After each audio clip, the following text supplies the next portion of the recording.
This week on Inside the Headset, we are featuring our GA panel from the 2022 AFCA convention.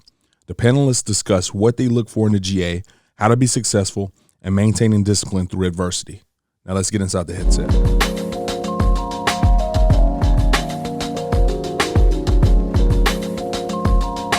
Yeah, certainly. First off, it's awesome and a great honor, humbled to be here in front of you guys. We're talking about, GAs and looking for GAs and those entry-level positions. The biggest thing is a guy who's going to work, especially at all the various shops that we have and the different sizes of our universities and our staffs. You need a guy who's going to roll up his sleeves and is going to do the work that's required to win at a high level. We all know how hard it is to win, and the ability to work and be a tireless, relentless worker and getting the job done at a high level time and time again, that trait of just being a great worker. And I would also add loyalty, right, to where you know that you're going to be privy to some information within a shop. And the one thing that drives me nuts is that if something happens within our shop on our staff and I'm down here amongst, friends and other coaches, or you hear something that's maybe, something that should be exclusive to our own shop and things that are happening within our own building, that you want guys who are loyal, who aren't going to just gossip, and that information is going to get out there. So that loyalty and that work ethic are really, really big for me. Awesome. Coach Bielema, you've been the head coach now at 3 different Power 5 programs. Could you expand on that same question, please?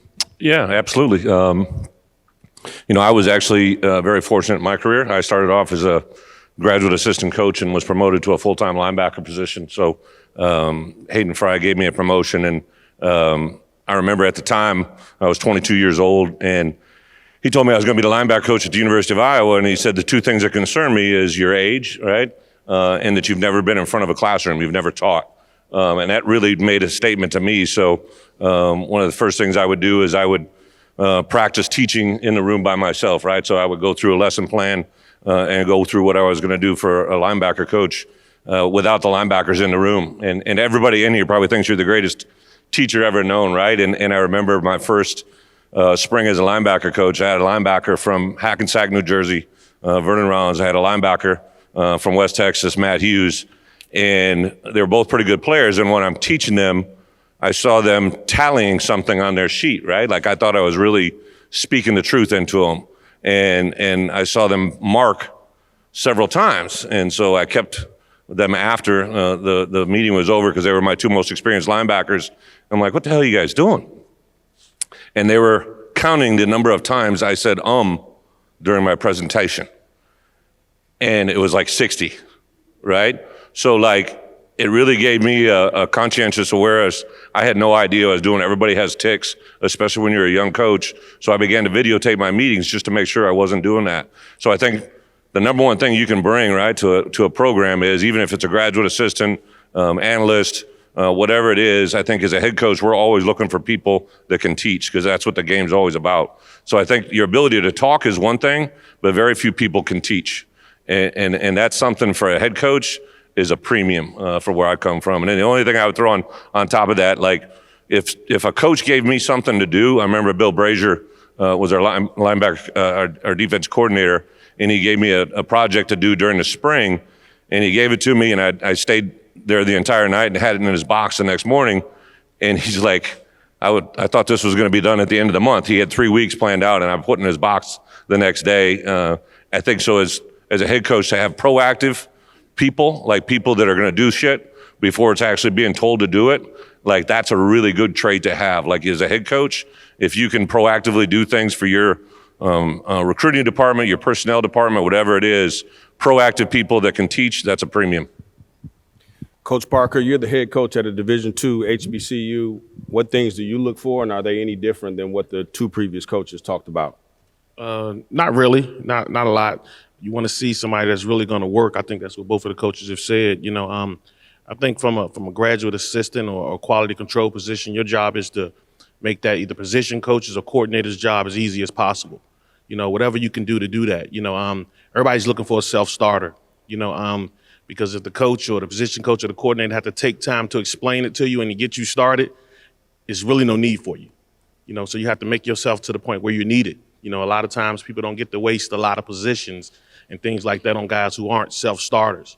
So I think that's the biggest thing that you probably want to make sure that you make a note of, that You become a self-starter. Figure out ways to get it done. You know, Coach Bielema said, you know, he got something done in a day that was a 3-week project. You know, that's what we're looking for. You know, we're looking for those guys who can just kind of get it done to make everybody else's job easier because, you know, chances are you won't get asked what we're going to do on 3rd and 1. You know, that's not going to be a question we're probably going to ask you. You know, but in terms of, you know, how do we move these recruits? How does paperwork get done? Make yourself a specialist on that first. So when it gets to one of those other questions, you know, game time decisions or anything like that, you know, you could be reached and counted on.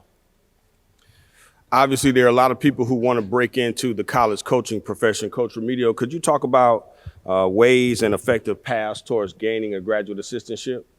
For me, first and foremost, thank you for the AFCA and the coaches up here to have this opportunity to speak to you.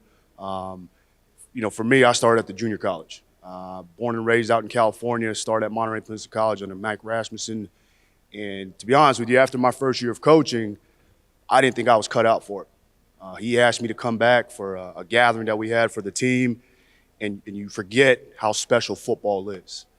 But as I was a GA there, I knew I was going to pour my heart and soul into what I was doing. So whether it was video, teaching a class to get paid a little bit more money, adaptive PE, and then finally getting the Merciers where I'm at now for the last 10 years and now as the head coach. Just like the coaches are saying, you got to find your niche. Whatever your niche is, use that to your advantage. And once you have that niche, start asking the coaches, what else can I do? What other jobs can I get done? What other opportunities are there on staff that'll help me get better at this profession and that GA-ship? But you're able to find those things. You got to talk to coaches. You got to learn how to communicate. We live in a day and age where text messaging and social media is the biggest thing. You got to learn how to have a phone conversation and be able to communicate with somebody face to face and be able to do some of those things so that the coaches know. Coach talked about teaching. You can teach something. I mean, those are those little things that you can do to continue with that GA-ship and finding that GA-ship. It's just getting your name out there, coming here, and be able to find someone that'll look into you and give you that shot.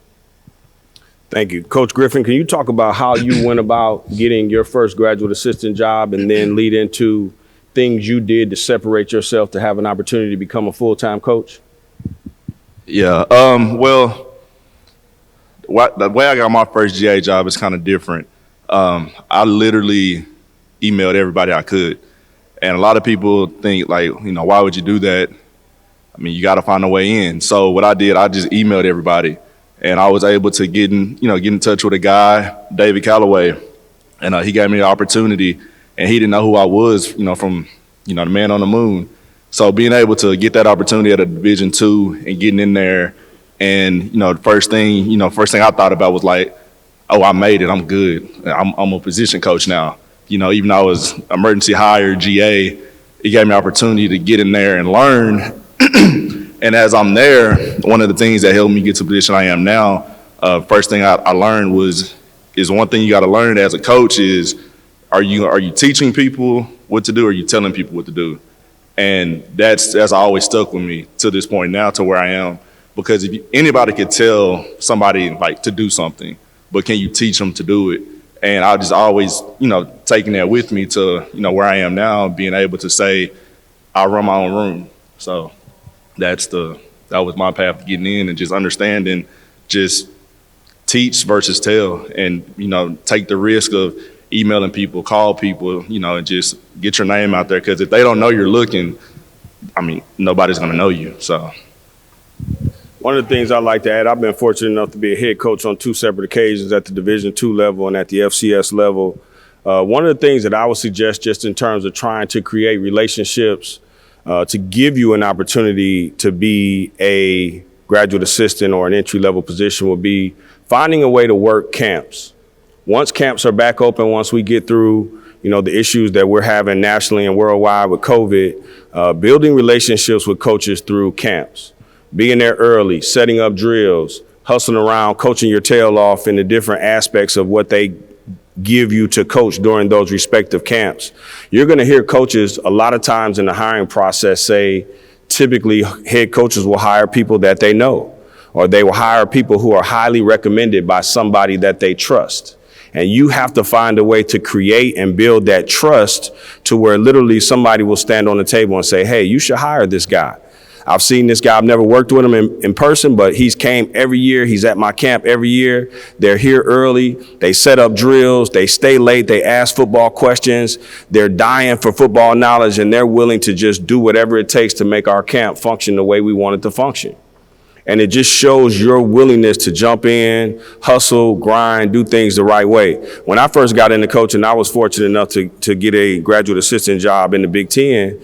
But even when I became a full-time coach, my first 7 years of coaching college football, I spent the entire summer in a car just driving around the camps.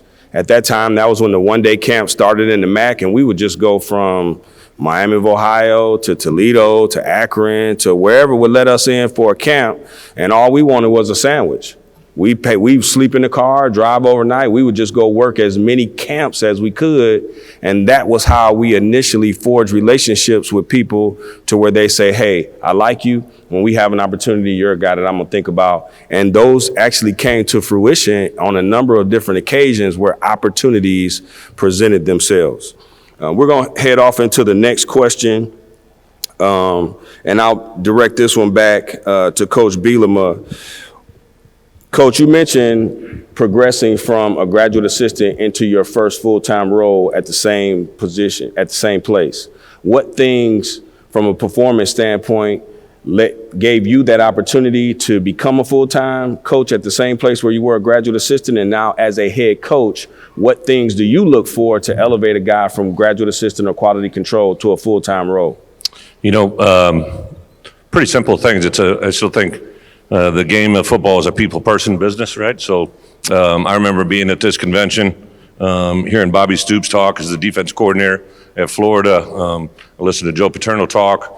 And then I go hang out in the lobby, right? And I would meet other GAs, other places. I met a guy by the name of Brent Venables, right? I met a young coach when I was a young coordinator at Kansas State. I met a guy by the name of Lane Kiffin and Steve Sarkisian right here in San Antonio when I was a lot thinner and younger. Those guys still look the same. I don't know how the hell they do it. But that's the one thing I would say. Don't just go after the head coach. I'm not trying to sound like a jerk, right? But it's hard to get to the head coach, right? It's hard, but assistants become coordinators. Coordinators become head coaches. With my staff right now, like these young bucks up here, I know them from different walks of life, but a lot of times after, especially now I've been in the staff, I'll let the coordinators pick the GAs because I want to train them how to hire, right? I want to train them how to pick their people. So that's one thing I throw on top of what all these coaches have been saying about getting a graduate assistant position. I guarantee those assistant coaches and coordinators aren't getting contacted the way head coaches are getting contacted. I get emails, all kinds of things thrown at me, but if you can get connected with with an assistant coach or a coordinator, I think that's even better route than a full-time head coach. The thing I would say that got me the job, Coach Fry, I had a wonderful NFL career, right? I was with the Seahawks for 6 days before they cut me. So I never really thought about coaching. My head coach approached me about becoming a graduate assistant. So my first week on the job, he told me that I should wear my glasses more because it made me look older. So I wore my glasses all the time instead of contacts. He told me he didn't want to see me wearing blue jeans, right? This is a different world back then. He said, get a couple pair of slacks. He gave me a couple greenbacks in my pocket and told me to go get some slacks, and he didn't want to see me in blue jeans anymore. So I think to walk the part, you got to act the part, right? You got to separate yourself, especially a lot of people are going from programs where they were a player and now a coach, and you got to draw that line, right? So I think you got to present yourself in a certain way. And then the most proactive thing I did, I think, was even though as a graduate assistant I couldn't go out on the road recruit, I tried to develop a relationship with every kid that came on visit, offense or defense, regardless of position. I was a former player, so it was easy to talk about the university. And then the power of the pen, my guys know this. Emails are great, texts are awesome, but it takes time to write a note. So like every prospect that would come on campus when I was a graduate assistant, I would just go sit in a little corner office and I would write every kid and every parent that came in on an official visit a personal note, right? And something that separates yourself from everybody else. That's all you're trying to do. Make yourself stand out. I remember when I took over as a graduate assistant, everybody said, man, the best GA that I ever had was a guy named Bobby Stoops, right? Like And I'm like, well, I want to be better than that guy, right? Like, who knows now where obviously that is, but I distinctly remember every coach in that building kept saying, oh, Bobby did this, Bobby did that. Well, obviously it was pretty good, right? So anything that I could keep doing on that same par ended up being a positive thing. Coach Lewis, could you expand on that, especially considering as a group of 5 head coach, a lot of times some of your younger entry-level positions are graduate assistants from other places? Yeah, I mean, so the first thing, obviously, is you're a graduate assistant and you're trying to get that first full-time job and things that are going to separate you, or you're going to grow and expand your role. Just the duties that you have, the items that have been given to you within your garden. You come in and you're unknown and you're a new hire and you're going to have a certain set of duties for your job. Do that at a really, really high level. Show that you can be trusted. Show that you can be a guy that when a task needs to get done, like Coach B was saying, that's going to get done at a really high level. It's going to get done timely, and then be proactive and anticipate what else is coming. As you come into a shop and you start learning about what's going on and who needs what and where certain full-time coaches' strengths and weaknesses are, because we all have certain strengths and weaknesses, right? How can you add value to those coaches so that you are facilitating growth and development within the organization going forward? And then when you get the opportunity and you make that transition, no one understands that there's a clear difference between being a GA and the way that the players are going to look at you and being a full-time coach. And like Coach is talking about, the way that you're going to conduct yourself, the way that you're going to carry yourself, the attention to detail that you're going to have, it's different, and you have to elevate that as you continue to go and as you move through your career and where you're at. We promoted from within. My running back coach right now was a former GA of mine that we promoted, and the reason that I did that was because of his relationships with the players. And no matter what walk of life the players were from, he found an innate way to create an individual relationship with those kids, that there was a level of trust that I could put him in that role, and I knew that was going to carry through for that room, and that was something that was different. That's how he differentiated himself from other people, and that when that opportunity and that position became available, it was like, well, I got a elite individual here in this spot who does this in a really, really high level that I know that I can trust, that I know is going to pour into the kids the right way, that's going to put the players in the program ahead of himself, and so it was a no-brainer for me. Thank you, Coach Griffin, Coach Parker and Coach Remigio. As Division II head coaches, can you guys talk about graduate assistants? And a lot of times at the Division II level, some of your graduate assistants will actually have their own room and have position over coaching responsibilities. Can you talk about that as well? Absolutely. The first thing, like Coach said, as a head coach, you don't realize how small your circle gets. Because you're not able to do those things like Fred spoke about first, go to camps and be on the road all the time and things like that. So, it's best to learn a lot of the guys in the room with you, because, when I lose a coach, I always ask that coach the same thing, tell me 3 guys who can do the job that you're doing. Give me those 3 guys, because again, my circle is, I realize it got real small. Based on that. So that's something that you can do. Make yourself familiar with the guys that are in the room with you. And then, secondly, like Fred said, in terms of Division II, that you have a lot of responsibilities, because that GA can turn into a restricted earnings or just a part-time coach that has his own room. And you're graded off having your own room just like everybody else. I always had a reference for the head coach I work for. He said full-time is double time, part-time is full-time, and anything else like that, go find your own time, because we didn't have any time for you, so you had to work hard no matter what position that you were in. So that was something that I kind of hang my head on today and with the coaches that I hire. Coach Remigio?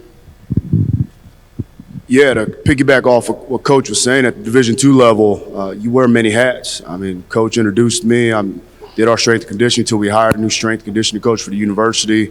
I've done our compliance. I've done our social media. I've done a little bit of everything, right? From that standpoint, when you are a GA, you're going to be asked to do something like that. And like what I talked about earlier, finding your niche, the biggest thing when it comes down to it is you got to be able to teach. We're in the middle of going through interview process right now, and that's the biggest thing I come out of these interviews is that I learned something from you. And that's how I know you'll be able to teach a room. But at the Division II level, it's a special thing because you do get your own room, but having a little bit of experience, like Coach Bret was saying earlier about filming yourself and practicing, it's very, very important because when you get that shot to that full-time job, you've had that experience already in that practice and be able to do that. But you just have that opportunity earlier at the Division II, Division III level, maybe even some of the 1AA levels, where you'll be able to have your own room, but you have to be ready to go. And that's the biggest thing, is be able to teach those kids how to do it. And Coach talked about it. Are you telling them or are you teaching them? And that's what it comes down to.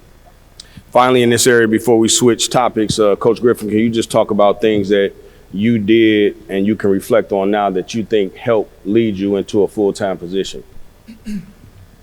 I think the biggest thing that I did was I just remained true to myself. I believed in myself, and it was hard. You know, there's a lot of things that you go through as a GA or a volunteer, and you're like, damn, when is my chance gonna come? And you start looking around at other guys, and you see these other guys have success. And then because I did the same thing, and so I was just like, their path is not my path. And so once you realize, like, what's for you is for you, that's all that matters. And I think that's what put me in the position I'm in today, to be able to sit on this stage with these head coaches. Like, I'm an assistant running back coach.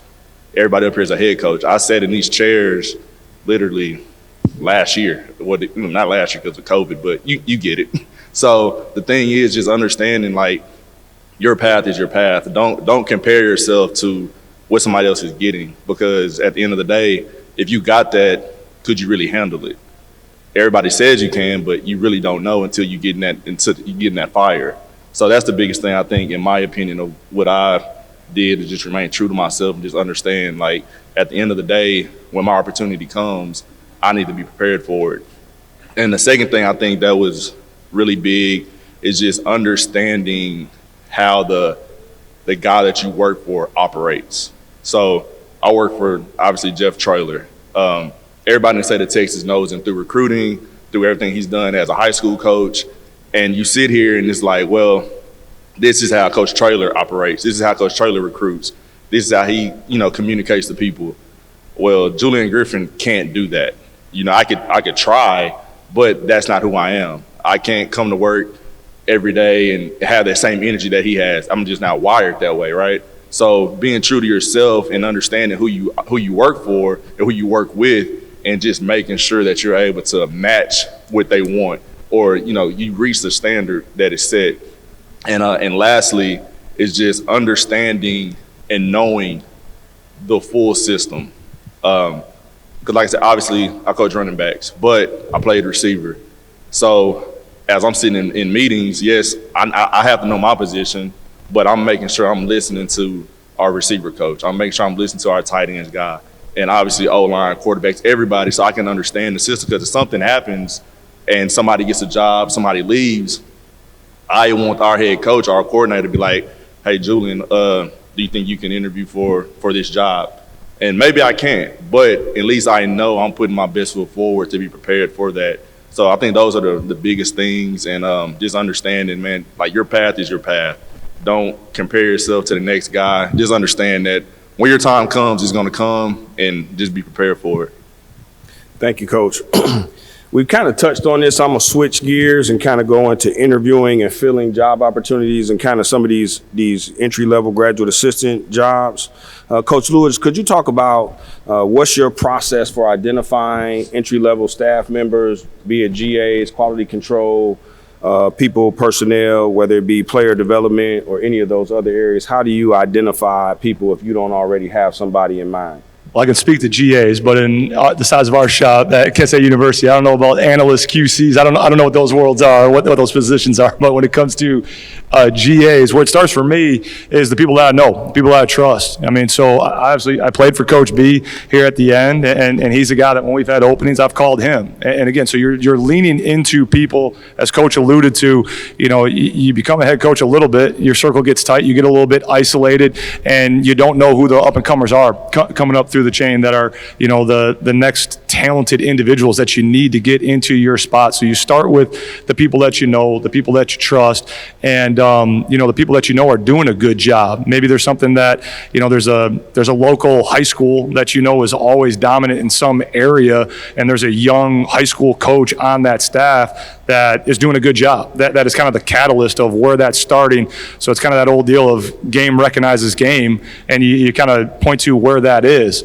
I like to look into the high school coaching ranks because that's where I started. Before I got my break, I was a high school coach for 2 years.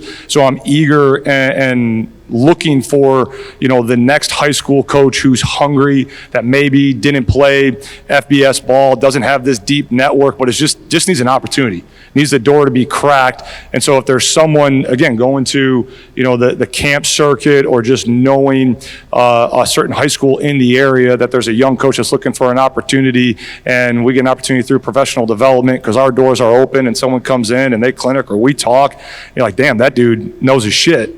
You kind of make a list of who that is and you tap into that. But you're going to people that you can trust. You're going to people that your guys, your coordinators know. And through a couple degrees of separation, you're going to tap into that pool of talent first. I mean, all my guys that are up here came from guys that they were recommended by someone that I know and that I trust because they know me. They know how I operate. They know, the culture that we've built, and they know that they're going to be a good fit for the way that we do things. And just because if you guys have interviewed for opportunities and you weren't a good fit for one spot, I mean, I've said no to some people that I've interviewed, and I'm the dumbass because now they're coaching in the NFL and I could have had them in my shop, but I knew at the time when I interviewed them, it just wasn't a good fit for how we operate and how we roll. It doesn't mean that, you're not a good coach. It doesn't mean that you're not talented. It's finding that right fit, the right opportunity, and through the levels of connection, who can you trust to know that when they put the seal of approval on that person, all right, they're going to be your kind of guy and they're going to roll with you and do the job that needs to get done.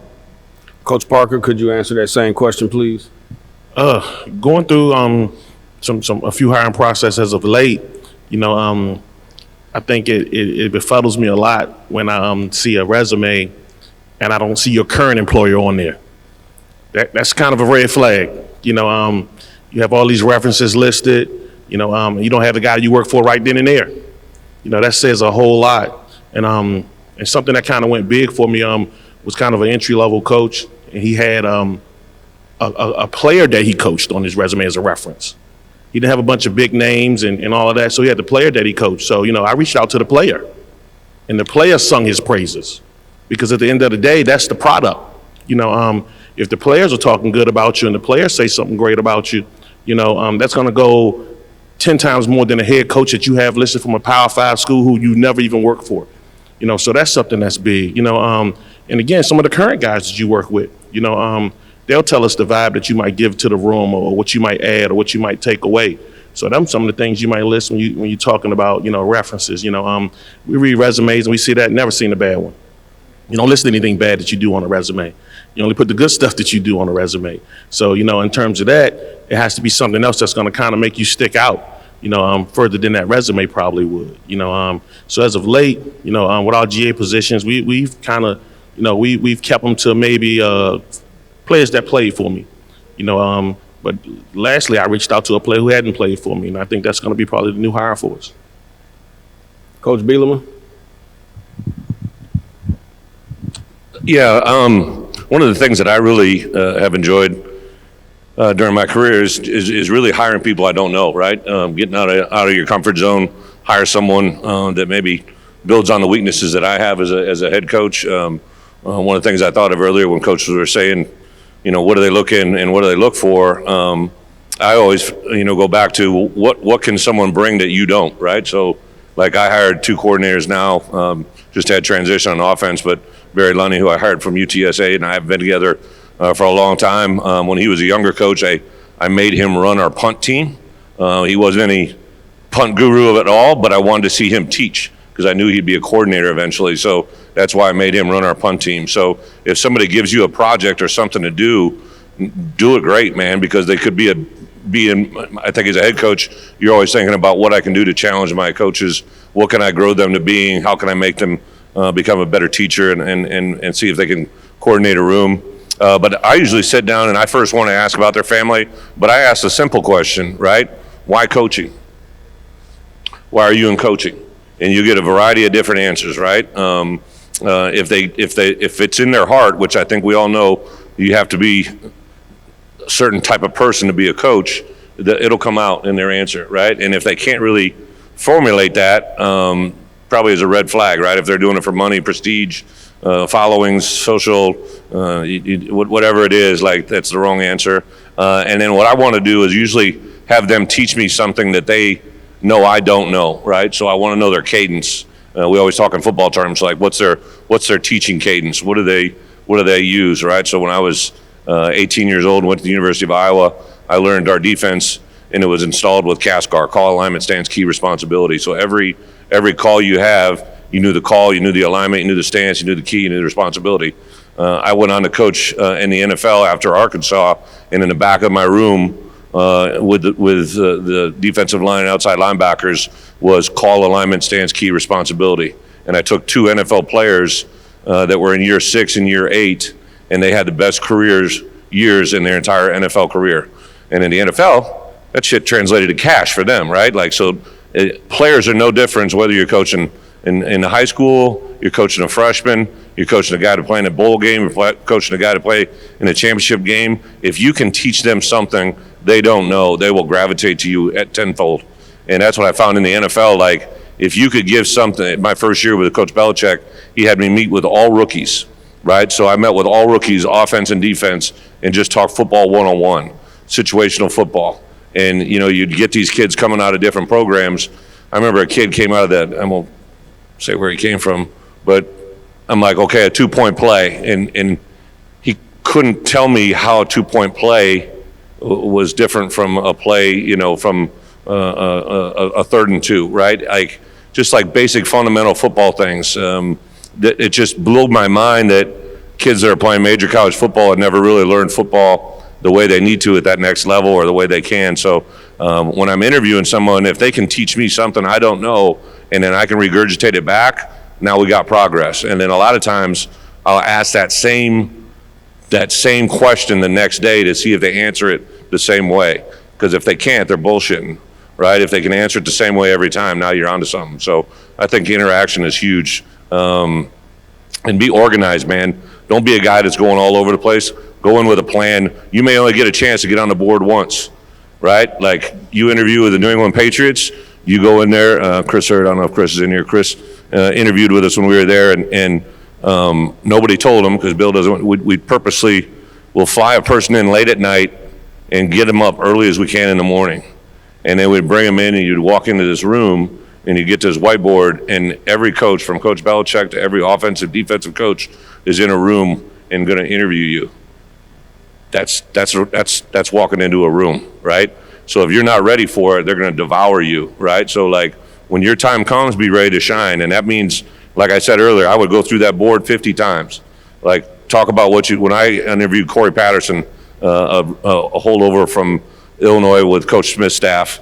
When I interviewed him, he was coaching the tight ends. I knew I was already going to bring in another tight end coach, but I said, he was a high school coach at Trinity High School in Missouri, and I said, teach me your high school offense. And he went up that board and flew through it, man.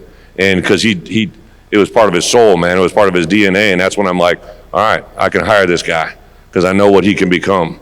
So I think that, again, the teaching element, but when you're on that interview, game on, man. Like, it's your time to shine. You can't look around for anybody else. So be prepared for that moment. When Coach Fry retired, he had promoted me. I was a linebacker coach, and then I was getting held over by Kirk Ferentz. And Coach Fry gave me a note that I still carry with me to this day from 1998. And he said, you know, you're going to be a great defensive coordinator and you're going to be a great head coach one day.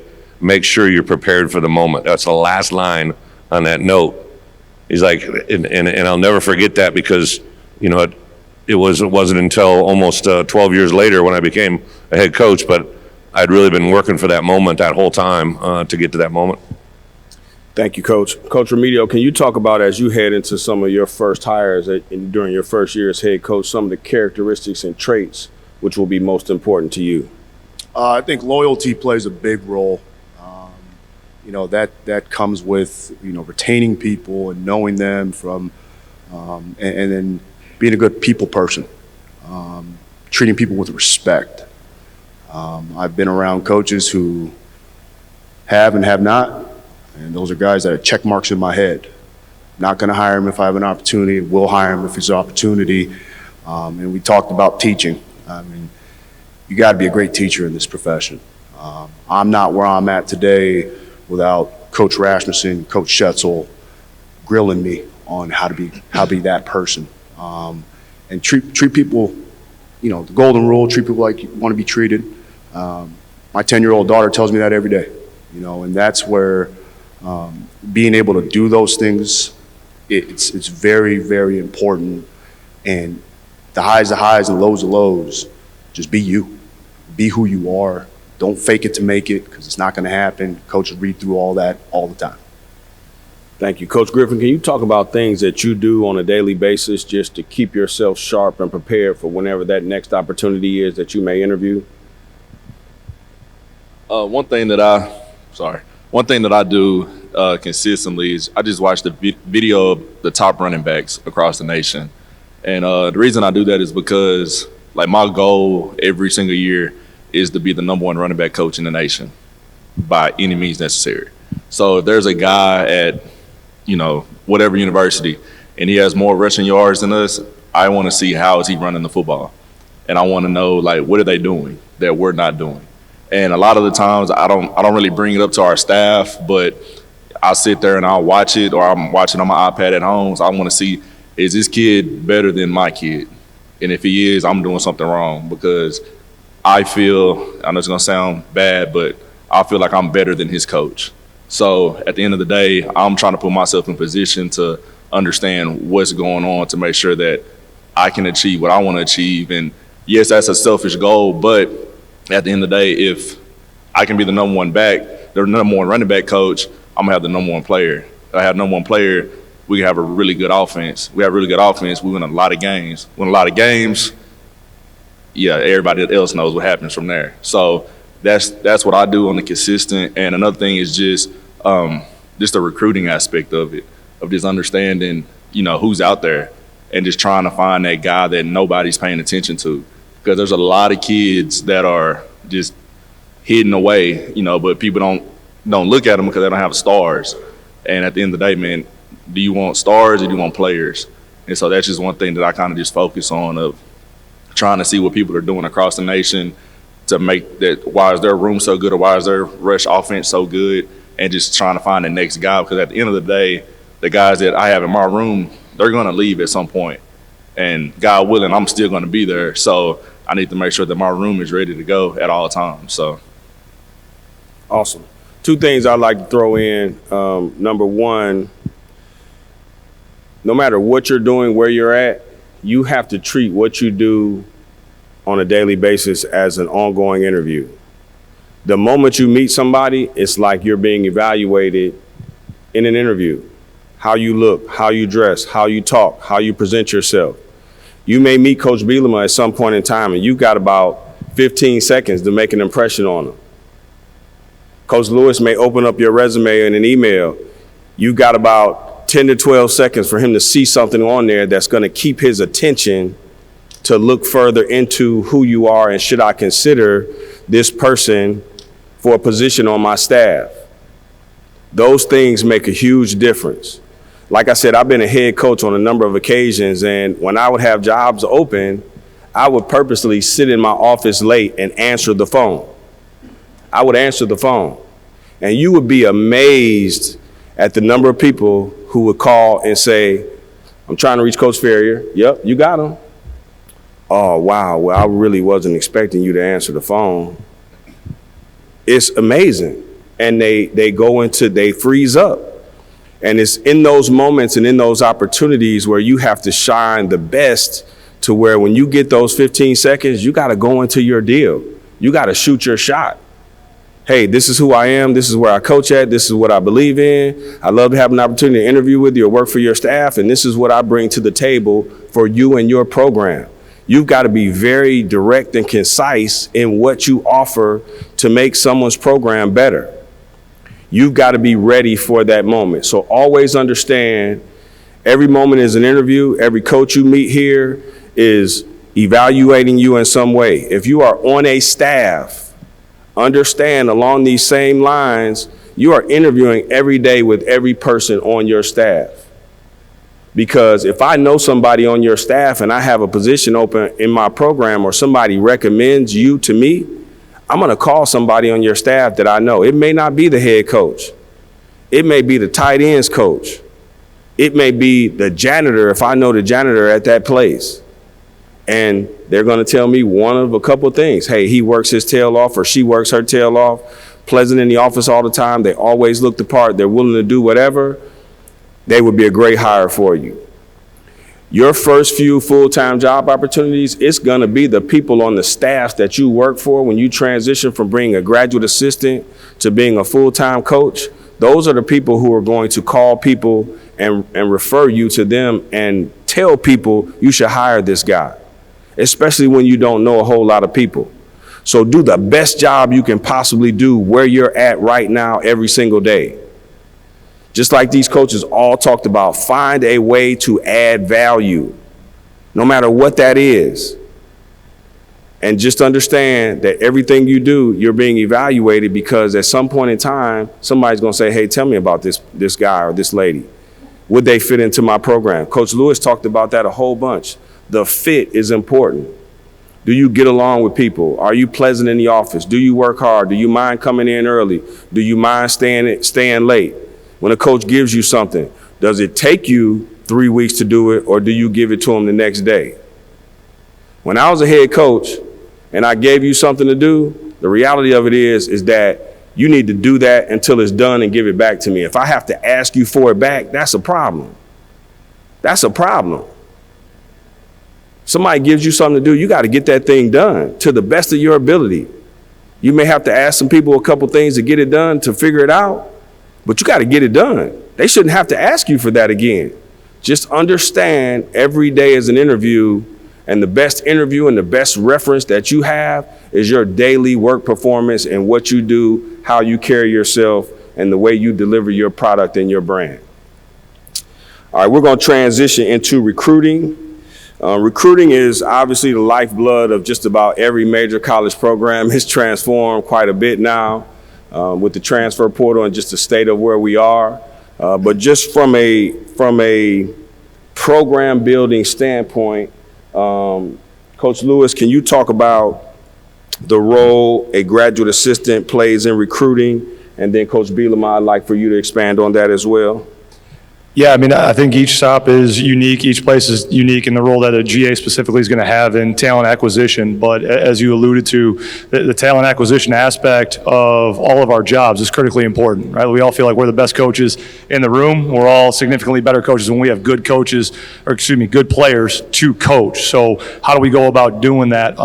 For us, our graduate assistants have a specific area. They obviously can't go out on the road, given the NCAA rules and regulations with all of that. But we have our primary state of Kent area that our full-time assistants are going to have within their areas, and then we divvy some things up in our talent acquisition process at some point in time where the position coaches become the lead recruiters. But in terms of identifying talent and getting kids on the board to be evaluated and to get into our pipeline and start working through the filters of our talent acquisition process, our graduate assistants have metropolitan areas. So for us, just outside the surrounding areas, a GA for us has Milwaukee, has Louisville, has Greater Toronto, and I incentivize through a great steak dinner or other means that's important to our guys. If ultimately they identify a kid that makes it through our pipeline and we end up signing them, they get a nice bonus out of that so that they can go do the work. Because I think it's one of the things that we need to visit in a way that we can get better is that when our GAs go out, I feel like we do a great job of preparing them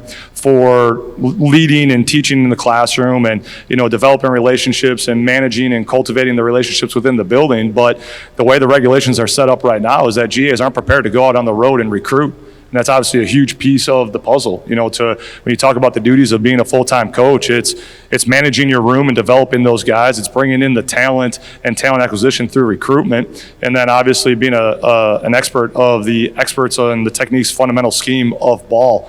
But for our graduate assistants, they have an area. They do everything that a full-time coach does besides go out on the road, but they're evaluating tape. They're churning through the huddle. They're making the calls to the coaches, to the champions, and finding out as much as possible if that kid is a fit with who they are as a young man, their character, and in our shop. And if they do a great job with it, then obviously they become the point person to get that kid. You know, if they can, as a graduate assistant, if you don't go out on the road, but you've identified someone and you can get them to camp or to a camp that your coaches are going to be at, and now we're at a mega camp, or you as a GA, like we go to Lindenwood's mega camp And it's a great opportunity for our GAs that have a piece of Kansas City or a piece of Milwaukee, and we're there, and a kid pops like, oh, hey, he's 6'2", he's 200, he ran 4.5, he moves well. And one of my GAs comes up and says, yeah, coach, hey, that's Jimmy from so-and-so. I talked to his high school coach. He's got a 3.2, and you're like, well, shit, let's go talk to Jimmy, because you know about them, because they're doing their job with it. So it's hugely advantageous for us that they take a great sense of pride in it. And then I know when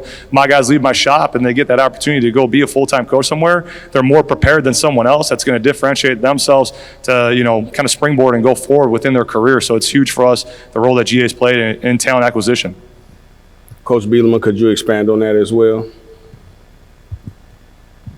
Yeah, Sean hit the nail on the head, right? Like, anybody that's in our building, we're all from different programs, different things. We have GAs and analysts. The thing that we always talk about in our program, and a couple of coaches have said it, is be the best you, right? So like literally we have three program philosophy things: do the right thing, be respectful of others, and the third thing is be the best you. And I try to live that as much as anybody, right? So I challenge our guys. I can't ask a GA to be the same as my linebacker coach because he recruits differently. He can't go on the road, but he can build relationships, you know.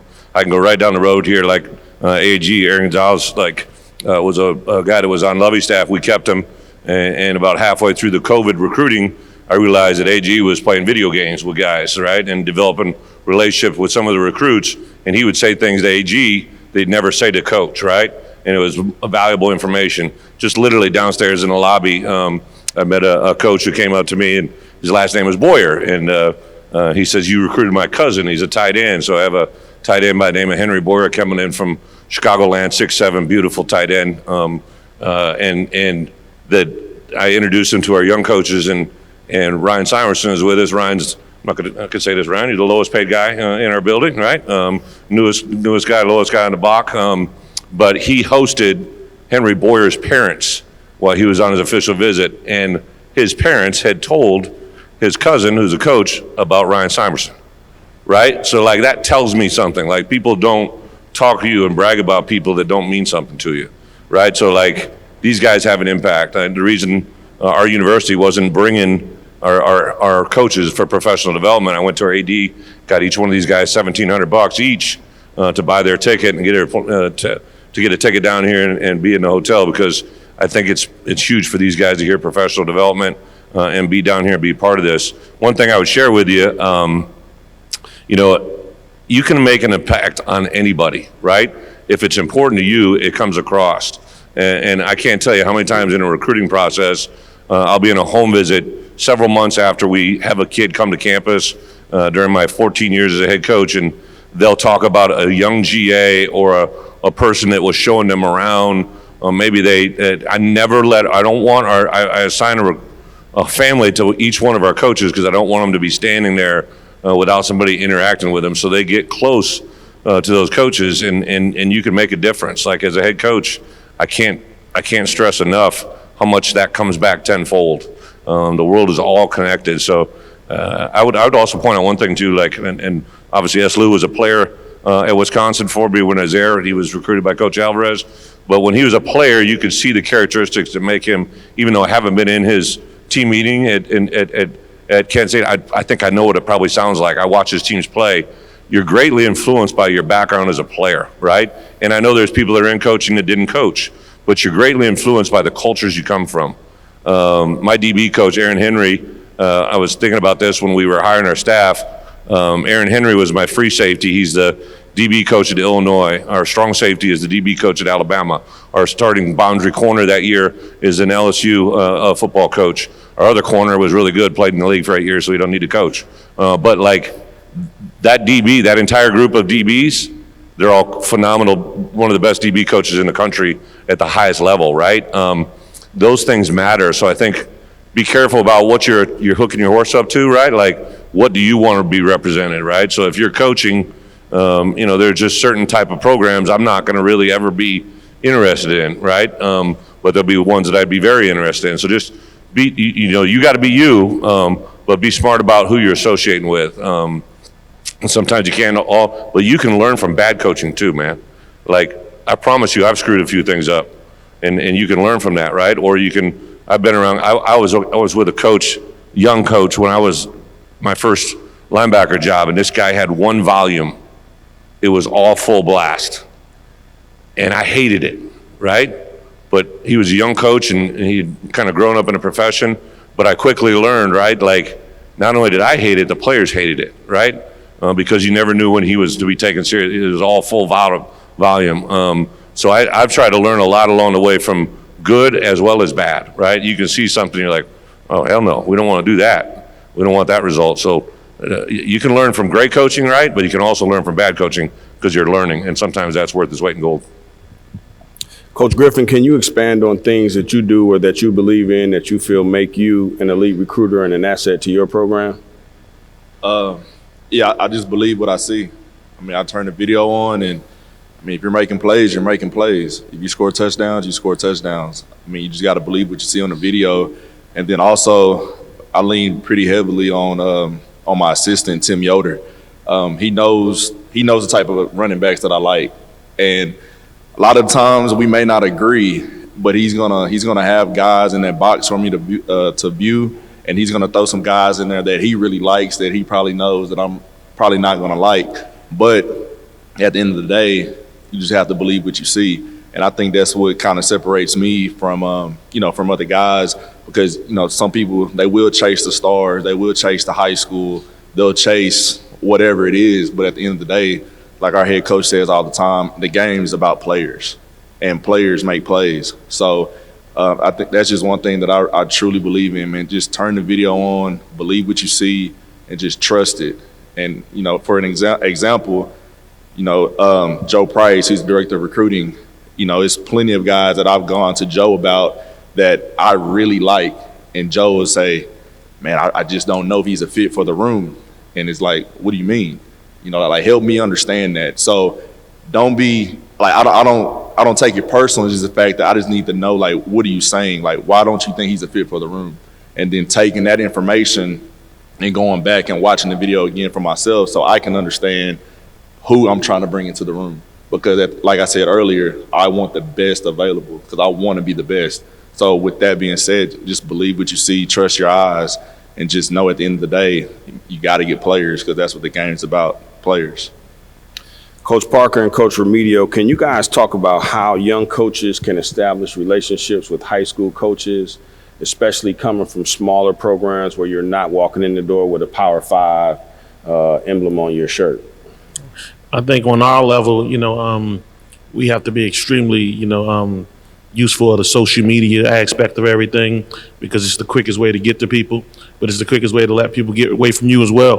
So you have to carry yourself a certain way on social media and do things a certain way to be able to garner interest from people like that, and getting people to your camp, right on your campus. Got to be accessible. The coach got to know if I call or text this guy, he's going to get back to me. I think, from us, our young guys have to be, experts at, sifting through the transfer portal. All of those type of things like that, requires you to be more of a data collector than a coach sometimes. So I think those type of ways, because a lot of times the Division IIs and on down might not have the budgets for you to go out and get lost on the road and to be in coaches' faces all the time. You have to use the other means, like I said, the social media, on the phone, text, and everything else that'll kind of get you those ways in those doors. Yeah, to piggyback off of Coach, unless you're walking in the room with Coach, you can piggyback off the eye on his with my M. But the big thing is just building those relationships. When you build those relationships with those head coaches, and at any level, you got to build those relationships not only with the coach, their trainer, their uncle, their grandparent, whoever it is. That's going to be important, especially at our level, is getting to know them as a whole person and what coaches like to do. But there's different opportunities, but for us, it always starts with the head coach, going to recruiting fairs, going to camps, piggyback off of a big camp and find a kid there, things like that. And then for us, you got to find the academics. Academics got to match the university, what the university looks for, and then from there, that's very important for us that your academics match as well as the football aspect of things. So that's another important thing for us is when a coach comes to me, hey coach, let's recruit this person. Well, what's their GPA? If they don't hit the Mendoza line with the GPA, I can't recruit them. So knowing all the information as its graduate assistant, the coach was saying, it's very, very important. But building those relationships, not only with the player, the coaches, the trainers, whoever else across the board, their parents, is very important in the process for us. I'd like to just interject a little bit before we shift gears. Establishing relationship with high school coaches is extremely important. High school coaches are vitally important to the recruiting process for colleges. You got to get a rapport with the high school coach to where he trusts you and you trust him. How do you do that? I think as a college recruiter, you have to be crystal clear on your recruiting plan at the place where you're at. What kind of player does my head coach want? What are our GPA requirements? What are our size parameters? What are we looking for? What are the intangibles that we're looking for? And I think as a recruiter, when you go out and you meet and establish relationships with high school coaches, you have to be very clear on what it is you're looking for. There's a little bit of a tricky slope, and I talk to high school coaches about this all the time, and it's gonna sound funny, but at the end of the day, sometimes what a high school coach wants and what we're looking for is a little bit different. A lot of high school coaches, and this is perfectly fine, they're trying to get as many kids in school as they possibly can. They're trying to give their kids an opportunity to go to college and play football for somebody. Every kid that particular high school coach is trying to send to college doesn't necessarily fit my program. There's a place for kids to play, it just may not be at my program. And I think as a college recruiter, you have to evaluate and give coaches straight up information to where they know what you're looking for, what you want, what you don't want. And when you're not interested in the kid, you gotta just tell them. And I think in most instances, they appreciate that more. For me, I'm very clear. Hey, this is what we're looking for. I'm not just trying to give a guy a chance to go to school. Once I get a guy and he fits our program, obviously we're gonna give him every resource to make him a better person, prepare him for life, make him a great football player. We're gonna give him all the resources. But it's not my job to give every kid a chance to go to college. That's not my job. My job is to help win football games for my head coach, so he can create job stability for him and his family and all of us. So I think you got to be very clear with what you want in your program based on the recruiting plan that you guys put together in your respective programs. And you got to be very upfront and clear and honest. You got to have an honest exchange with high school coaches to where you can develop a relationship with them to where they know what you want. I get calls now all the time. Hey, coach, yeah, this kid can't play for you. No, he can't play for you. No, you wouldn't like him. And they know what I want. Hey, coach, I got one for you. And then when they come to me and I trust this guy and he goes, I got one who fits everything you're looking for, I'm all over it. And 99 times out of 100, it fits perfectly what I look for, what our program looks for, and it cuts out of a lot of the mistrust that happens between college coaches and high school coaches. Because as this transfer portal kind of takes over, there's a space for high school players that is getting smaller and smaller and smaller. So high school coaches, we've got to develop those relationships, and you've got to create those relationships with your high school coaches where there's a great amount of trust, where you each understand what the objectives are that you're trying to accomplish to make your program better and help them accomplish their goals as they try to get guys in great programs. We're going to switch gears here a little bit and go into player management. Okay, now you're in a program, you're coaching, you're in a building, you are now managing a room, or you're an assistant coach helping a guy with another room. So I want to talk about some of the things that are going to help you become a better coach and help you become an elite coach. Coach, where's the mic at? Coach Bielema, can you talk about how you communicate expectations of you as a head coach to your coaches and your program, and what you expect from your coaches in terms of pushing that agenda forward? Yeah, it's interesting because I was very fortunate. I was 35 years old when I got my first head coaching job, and the first year we went 12-1 and finished in the top 5. And I'll never forget Lloyd Carr, who was then the head coach at the University of Michigan, came up to me and said, "Boy, did you screw up." He said, "You win 12 games your first year, they're going to expect it every year, and they sure as hell do, right?" 7 years later, I left after winning 3 straight Big Ten titles. And every year that I was at Wisconsin and when I went to Arkansas, when I was in the NFL for 3 years and now coming back, I say this all the time. The downfall in all of society is usually communication. And society is no different in the game of football. The times that I get frustrated when something doesn't happen in our program, I always say it starts with me. Like, I did not communicate that well. I just transitioned off an offensive coordinator, and I feel that it was my lack of failure to communicate effectively to him what I needed to have as a head coach, right? It always has to go back to, if you're truly motivated to be special, that's got to be your driving force.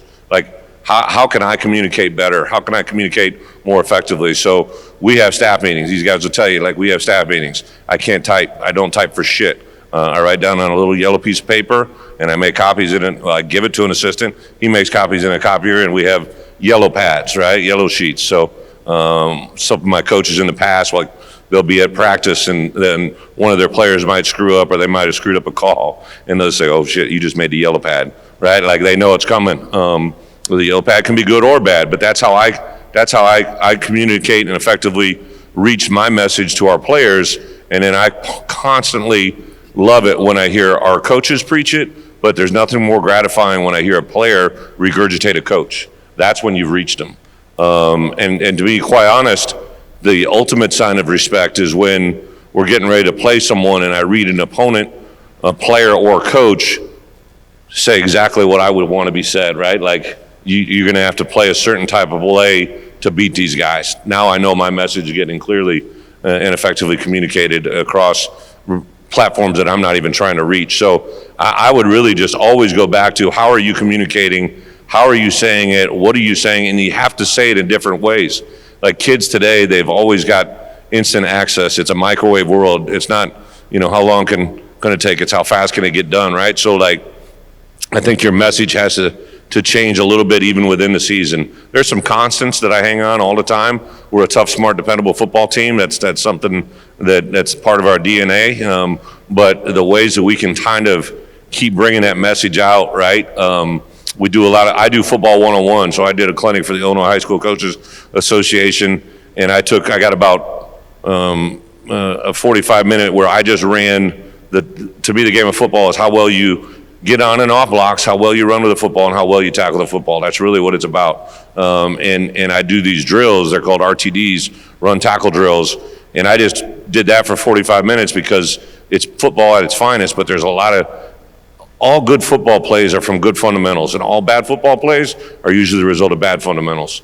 And the more you can kind of stress that, I just met with our coaches when we came back after the Christmas holidays, and we basically took the Northern Illinois bowl game that they played, and it was an end of half and an end of game scenario. We took the Clemson Iowa State game and went through the end of game scenario, and then I went back to the first half and showed how the game might have been lost on the first 3rd down and 4 from the 4 in the first half and how it affected the game. Because that's football 101, that's teaching the game, situational football. And I could do that with my staff right now because none of the players are there, right? And you don't really teach players the same way you teach coaches, because otherwise it's paralysis through analysis. You'll slow them down by thinking too much. But what I told our coaches is, over the next year, we're going to teach a scheme offensively, we're going to teach a scheme defensively, we're going to teach a special team scheme. But how we know situational football right now as a staff and how much better we can get between now and next year is going to be the key to our success, right? The football side of it is easy. It's those 8 plays a game that decide the game, whether or not you're ready for them, and that has to come from communication. And if it's the head coach doing it, or if it's a coordinator that's doing it, or you can do it yourself, man. Like, I'll never forget walking in, I'm going to the Patriots, right? I don't even know what I'm going to be doing. Coach doesn't give me a title. He just like, hey, do you want to come and work with us, right? So S. Lou and I have a very good friend, Nick Cayley, who's a tight end coach of the Patriots. And I'm like, I kept saying, like, what do you think I'm going to do? He's like, I don't know. He's never hired a guy like you before. So, like, I get there, and I'm literally in the building for about 24 hours, and Coach Belichick goes, hey, can you take, and he names off 4 teams, 4 years, all different years, all 4 different teams, but they were traditional powerhouse NFL teams that are always in the playoffs. And the fourth one was the Patriots, and he gave me 2 years to work off. He said, why don't you look at red zone offense and defense and tell us something? That was it.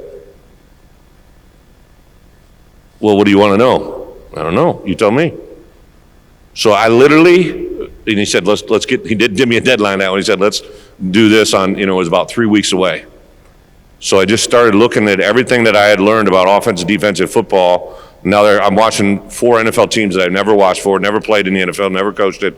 I played 6 days, like I said earlier. But I really looked at second down in the way that the Patriots were attacked, because the Patriots were so good in red area defense that was the year Philly beat them in the Super Bowl. But in reality, Philly started using the analytics company that year, and they were much more aggressive, because for them, second down was third down, because they knew they were going for it on fourth down, right? So the game changed when the Patriots had the ball 4 more times than their opponents inside the 20-yard line on average every year, because the way the game was managed and because Brady was there and they were really good. But teams knew that when they got there offensively, they were going to play different than their game plan had been scouted, because they knew they weren't going to get there very much, right? So it was this game within the game for a month that was just awesome to learn football, right? So then I gave a report to Coach Belichick, and he sat me down with Brian Flores and Josh McDaniels. He said, why don't you go through it with them too, right? It was just insane. And there wasn't a wrong answer or a right answer. It was just, what did you find out? And that's the stuff you guys can do right now. Coach says he looks at the best running backs, right? Go look at if you're a linebacker coach, go look at the top 10 best linebackers at the FCS level, the FBS level, Division III. Look at people that are great players, and you'll usually learn something. And be a junkie, man. Read, watch clips. All these clinics now are online. This is the greatest time to be a young coach, because you have an unbelievable resource of guys doing clinic videos right now. That stuff is awesome. I can't stress enough. Everybody watches TV I'm crazy. I've never watched a Netflix in my entire life. 51 years old. 2 things. I've never smoked a joint, and I never watched a Netflix. That's crazy, right, for a 51-year-old man in today's world? But that's the reality of it. When I'm not doing my football, I'm watching football. I had 54 things watching the bowl season of games, FCS games or Rose Bowls. We'd watch championship game tonight. I love watching things that break and seeing how they got to get fixed, because that's when you're growing, right? And so I think that's a really big part of our game, is to constantly challenge yourself to professionally develop. Coach Parker, can you talk about that same question? How do you communicate your expectations to your players and your coaches in your program and make sure that message is pushed forward? I think the number one thing you'll hear around our place is process improvement. You go through every year, you start the year over, you hit this portion of the year where it's kind of the winter condition and things. You want to kind of evaluate your program and see what things you did the year before, if they worked, if you need to get better at them, and how you need to get better at them. And, we do that as an entire staff, so they know that's an expectation. I think, the same thing with the games. We review every game from the season before and see how things that we did. We do a packet at the end of every year in comparison to see how everything went in terms of, recruiting. Did a guy get to play? He's a junior. We recruited him 2 years ago. All of those type of things like that's a process improvement plan for us that we do. That usually takes us about a month and a half. All the people on the staff know that. And next, I tell all of my coaches to make a 5-year plan. So when you walk in my door, I want to know your 5-year plan. So when I go at the end of the year, we do exit interviews with the players and kind of tell them what the expectations are. We have a checkoff sheet and kind of seeing how they scoring out and all of that. I do the same thing with my coaches. I want to see where you are on that 5-year plan that you walked in the door with. So you walked in the door and it's year 3 of your 5-year plan. We need to see where you are with that. Because I think as a head coach, your coaches are a product of you. The players are a product of your assistant coaches. So we kind of use an evaluation process, something like that, and it works pretty good for us.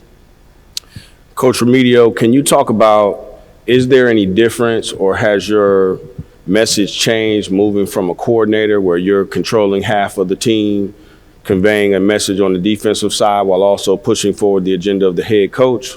Has that changed at all now that you're moving into the head coach role, and how do you make sure your message is clearly communicated? I don't think it's changed. I think there's a standard that we've set defensively that the offensive guys understand, special teams understand what I expect already.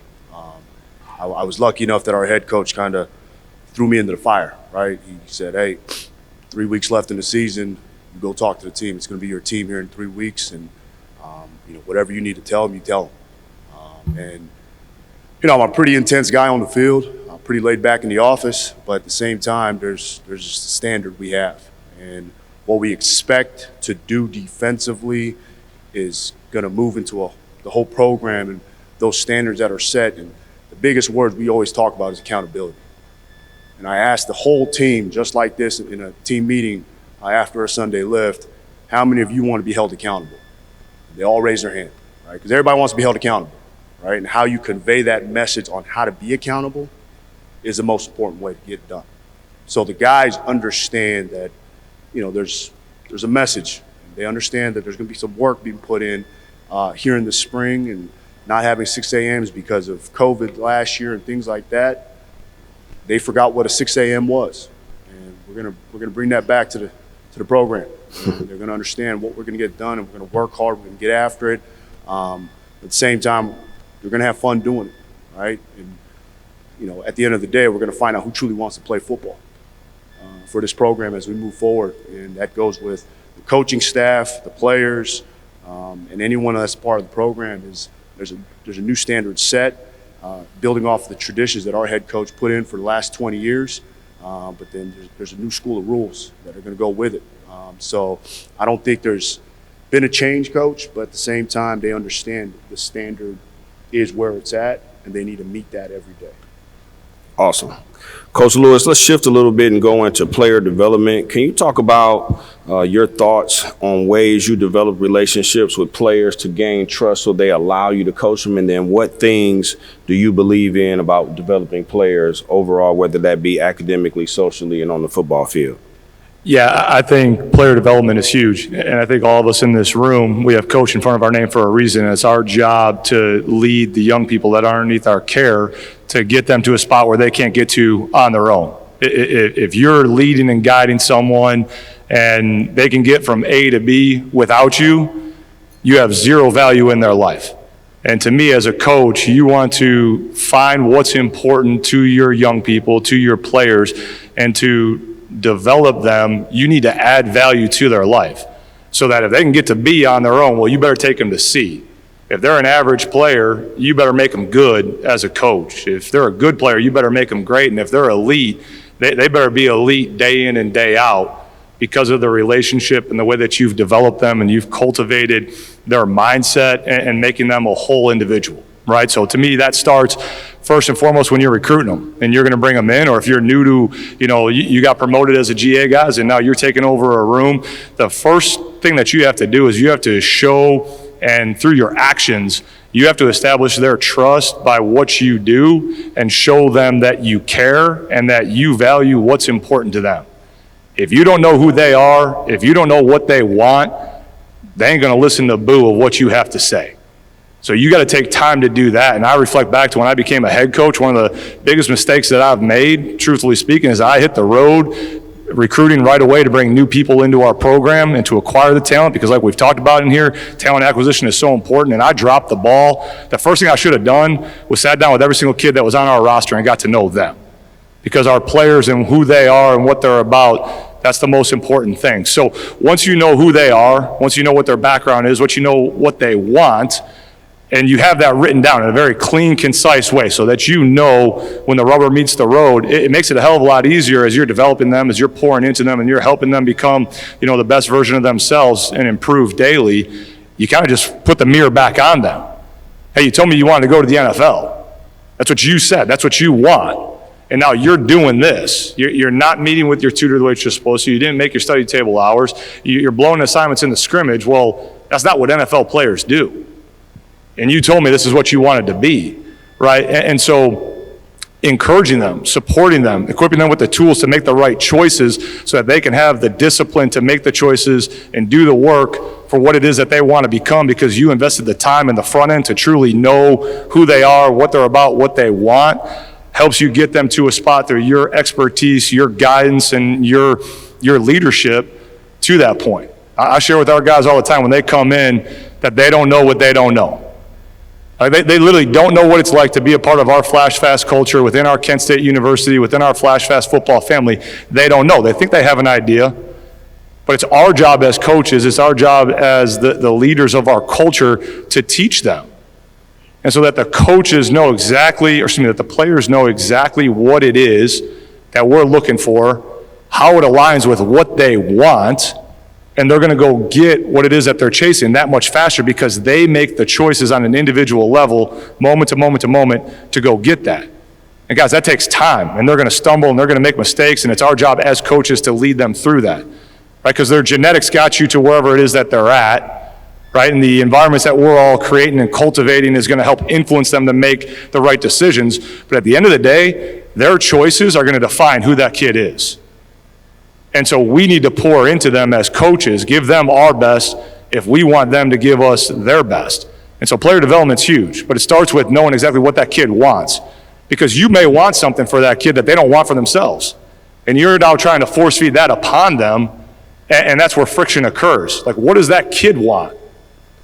And find out what that is so that you can equip them with the tools to make the proper choices to go get that. And then once you have them and you have those aha moments, the kid who, maybe reads at an 8th grade reading level, but he's at your school because of his genetic skill set to play football, but all of a sudden he got an A in his Com 101 class because of the help and the resources that you poured into him, now you got him. And they'll do anything for you. And you've added value to them. Like, as a coach, add value to your kids' lives.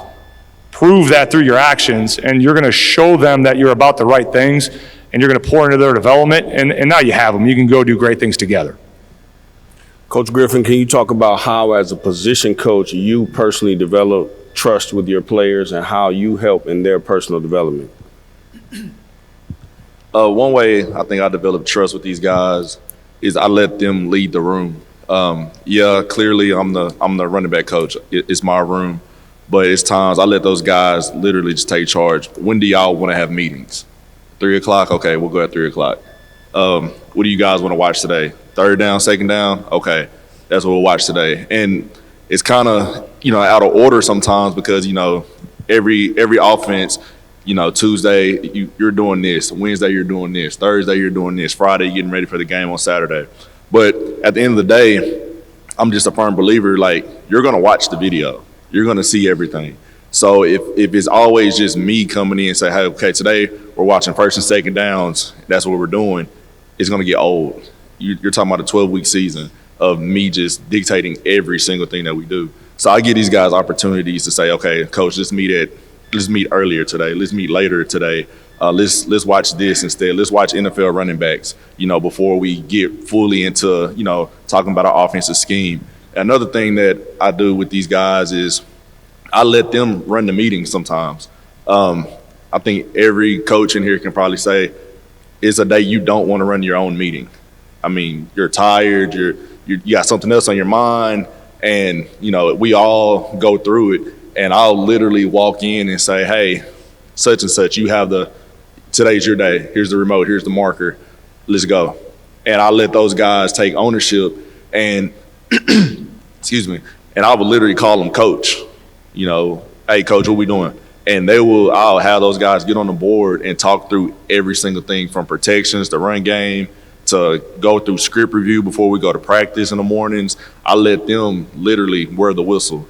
And that right there alone keeps those guys just on their toes because they never know. They never know if I'm going to come in and say it's all me. They never know if I'm going to come in and say, hey, Coach Yoder, Tim Yoder, he's going to run their meetings today. So if it's me, they know my temperament. They know how I'm coming every day. If it's Coach Yoder, now they gotta be prepared for Coach Yoder, and that's just the things that I do, and I believe just giving these guys just the opportunity just to be, quote unquote, in charge. And another thing I think that just develops the trust and development in those guys is just letting them know I don't have all the answers, because I can literally be in meetings and we can be going through anything, pass protection or route concept, and I can literally draw a blank. And if the assistant running back coach isn't in the room, I can't ask the players because they don't know. And I'll tell them, hey, let me go get this answer. And I will literally walk down the hallway to the receiver coach. Hey, Coach Stein, what are we doing on this concept? or, hey, Coach Maddox, where is our aiming point on our track for this inside zone, or whatever the case may be. Just letting those guys know, even though, yes, I'm in charge, yes, I wear the whistle, I still don't know every single thing. I'm just trying to make sure that you're prepared for when we go outside. So I think that's the biggest thing, is just giving those guys ownership and just letting those guys know, you're vulnerable just like they are. Thank you, Coach. Coach Bielema, can you talk about, in football, one of the main topics you'll always hear about is the concept of discipline. Can you talk about your discipline philosophy and what exactly does discipline mean in your football program?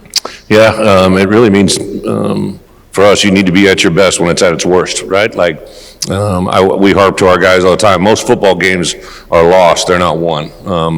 I went through quite a few wins at Wisconsin where, we were in a position maybe going into halftime, or maybe we were going down the final stretch, and I just knew the other guy couldn't do it. They may have had our number.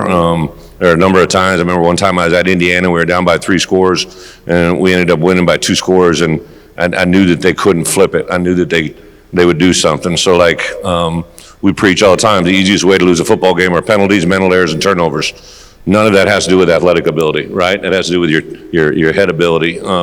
So I concentrate a lot on those things. So I think that's a big part of it. And then, we always ask our players, right? Like, you need to be best in the red area, right? This year we went 9 overtimes against Penn State. We need to be at our best those last 6 2-point plays, right? Like that was what we needed to be at our best. So as coaches, one of the things that I say to them is to let their players know, hey, you need to be at your best when it's at its worst, right? Like when it's a difficult moment, we're in an underdog role. I love to say to parents when we're on a recruiting visit, one of the last things I'll say to a parent when I'm in the home or when they're on a visit on our campus, I'll say to those parents, like, listen, I'm going to constantly ask your son to be at his best when it's at its worst.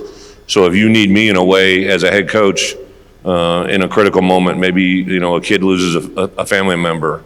I've been a head coach that I've had to tell a young man that his dad was died earlier that day, right? I've been in situations where you got a parent calls you and asks them to tell their son that their grandmother passed, or a mother has breast cancer, whatever it is. Those are the moments for me as a head coach. I need to be at my best, right? Like I bring that kid halfway across the country. We got kids from different parts of the world now.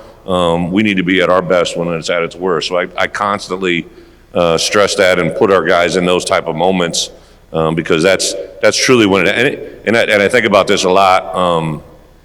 My 3rd year as a head coach, we beat Fresno State at Fresno State. We were 3-0. I knew we had a good team, but I didn't know how good we were. And next week we went to Michigan, and we were up 17, I believe 17-0 at the end of the first half. And I almost made a quarterback change, but I'm like, what am I doing? I'm at Michigan. I'm up 17-0, maybe 17-3. But I knew my quarterback didn't have it. I knew he was a kid that could lose a game for me. And I didn't make the switch, came out, first pass, it was a misplaced ball, tip ball, pick 6. Next time out on the field, deep breaking in route, should have never thrown it, pick 6. All of a sudden we lost the game, right? And I went on a skid there where we lost like maybe 3, 4, 5 games in a row. And I was after the game, and I was in the locker room. I was all by myself, and my AD, Coach Alvarez, came in. And we had just ironically beat Illinois to snap the streak, and we started winning. We went on to go a bowl game. But he said something to me that I'll never forget. He said, anybody can win. Anybody can keep winning when you've won. It's hard to win when you keep losing, right? And that is that's what I'm trying to do now at Illinois is change that culture. And a lot of it is obviously talent driven, but it's really discipline driven. Very few people have the ability to be disciplined when it's tough, and that's something we think about all the time in our building. Coach Lewis, can you talk about discipline and what it means in your program, please?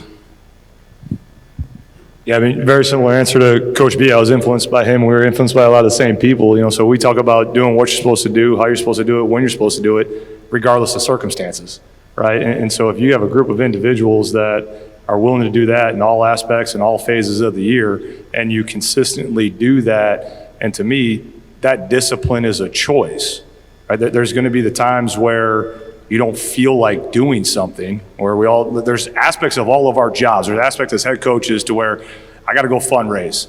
Like, I know this is probably being recorded and everything, because I don't like fundraising. I'd much rather be around my guys, be around my staff, doing professional development, being around, the aspect of ball. We all default to that, to ball, and gravitating towards the aspect of our jobs that we love. But when we talk about discipline with our kids and discipline within our programs, just like Coach said, we got to put those standards on ourselves first and foremost. So when things are hard, anything that you're asking for in the world of discipline, the choices that you're asking your staff members to make, the choices that you're asking your kids to make, take a step back, detach for a second, as we do this time of year, and evaluate everything. Are the standards that we setting for our kids as 18 to 22-year-olds, are they too high? I mean, honestly, right? Like, are we asking them to do some things and to operate with discipline that we as grown men and women that are the stewards of this game and leading these young people, that we can't even do ourselves? And if the answer is yes to that, let's readjust the focus on all of that. Because at some point in time, as we go through all the training that we're doing, physical, mental, schematically, and everything, we're all going to get to the fall, and some real contact's going to be made, some real adversity is going to hit. And if you don't have discipline to fall back on, to where when the bullets are flying, that you're going to have a unit and 11 players and a staff that's going to act with discipline, so that you know how the pieces on the chessboard are going to move, you got no chance. Like any play callers that are in the room at any different level, like it's a terrible feeling as a play caller if you don't know what the 11 guys on the field are going to do, because they're not going to act with discipline. Like, you might as well take that fancy Excel document that you work so hard on and just shove it up your ass, quite frankly, because people aren't playing with discipline, right? So discipline's everything. And again, it's the choice of discipline at an individual level, equipping and empowering your staff members, your players, anyone that has an influence on anything. Why are we doing what we're doing? Why am I asking you to do these things with such, craziness? Well, it's because we want to, when things get really, really hard, be able to efficiently operate regardless of circumstances, right? And so that individual choice of discipline, which to me, discipline is completely different than obedience. If I'm about to get a new Rottweiler puppy, I want that Rott to be obedient. And when I say come, it comes, right? But I don't want my football team or my staff to be blindly obedient. I want them to know intimately why we're doing the things that we're doing, why it's been successful for us at Kent State University, and then they make the choice that regardless of what the heck's going on, hey, this is how we need to do it, this is why it needs to get done, regardless of what's happening, and we do it so that we can be successful consistently over time. That's what discipline is, right? And then at some point in time, everyone kind of misuses the word discipline, where, hey, I got to go discipline a player. Very fortunate in my spot at my university, where I've been able to meet and visit with Coach Holtz a little bit. And I kind of talked about him when I was a rookie head coach, or talked with him when I was a rookie head coach about disciplining your players. And he's like, hey, don't use discipline in that way. Like, you never have to discipline your players. All you get to do is reinforce the decisions that they've already made. You didn't do right throughout the course of the week, and we got to adjust that a little bit because we got really high standards. Hey, that's no problem. I'll see you at 6 a.m. You'll grab a 45-pound plate, and you'll take 6 laps around our indoor, and they'll get all upset about it and everything. Hey, you made the choice. You don't want to be here? Let's do right throughout the course of the week, and we're going to be all good. Right? So discipline's not that. And I would ask that you guys reframe it in that way, that discipline it's a positive. It's a positive choice that we can make as staff members, that we can make as coaches, that we can lead with our kids. It's a positive. By having discipline, that's going to be the shortcut, again, to what we all want. Championships, degrees, great relationships with our kids. That's what it's all about to me. Coach Parker, can you talk about the importance of an assistant coach maintaining a certain level of discipline in certain areas so that issues don't have to get to you as the head coach? Yeah. We got a running joke around my place that, if you make it to my office, you might as well go ahead and pack your bag. So it's like, I expect the assistant coaches to kind of handle it before it gets to me. I think the worst thing that somebody can say about your program is that you have an undisciplined ball club. That is the worst thing I think can ever be said about your program. And it's everybody that's involved. It won't be just relegated to the players. It'll be relegated to everybody.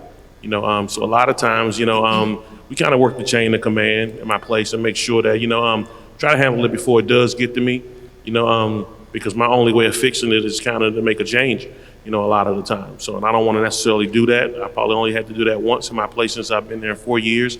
So I rely a lot on my assistants to make some of those decisions and kind of handle it, because a lot of times they're not going to tell everything to me.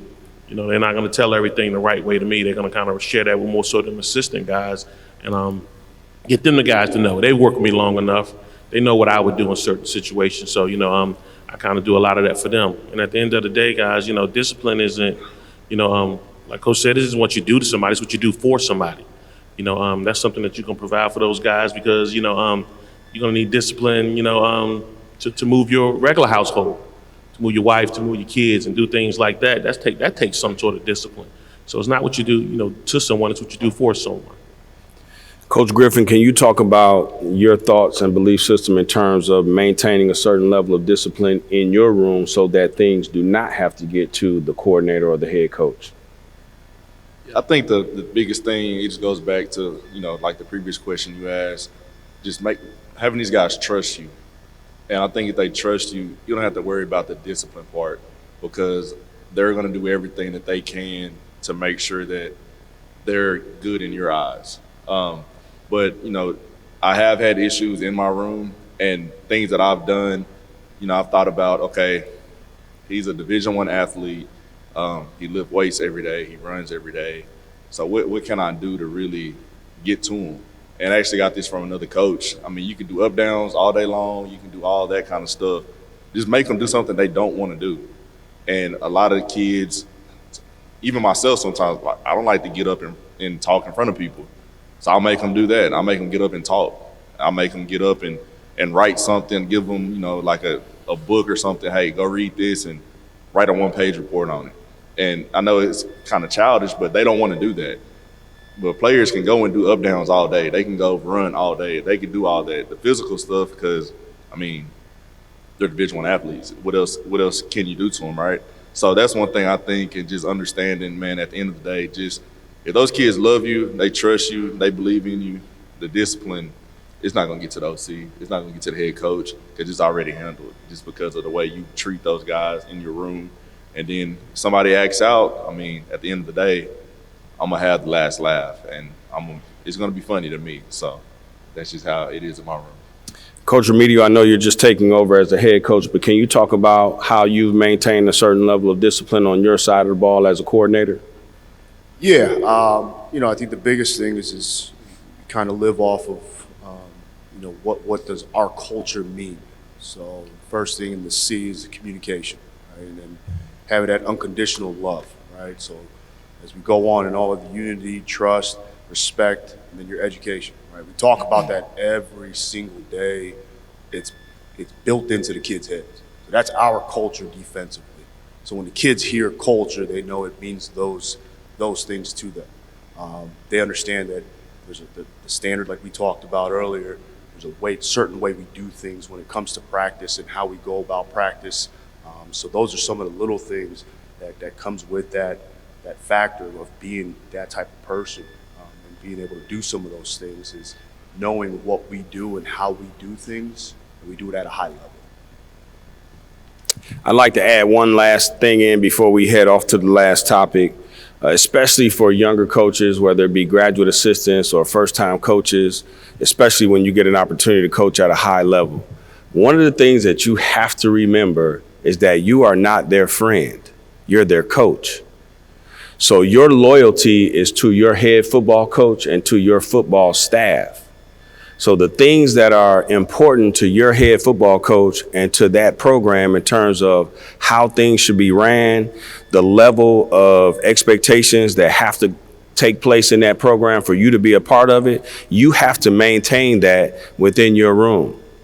When I first became a graduate assistant, I was in the Big Ten. I was at Michigan State, and one of the first dudes that I had to coach was this big old 6'6", 200-something pound wide receiver named Plexico Burris.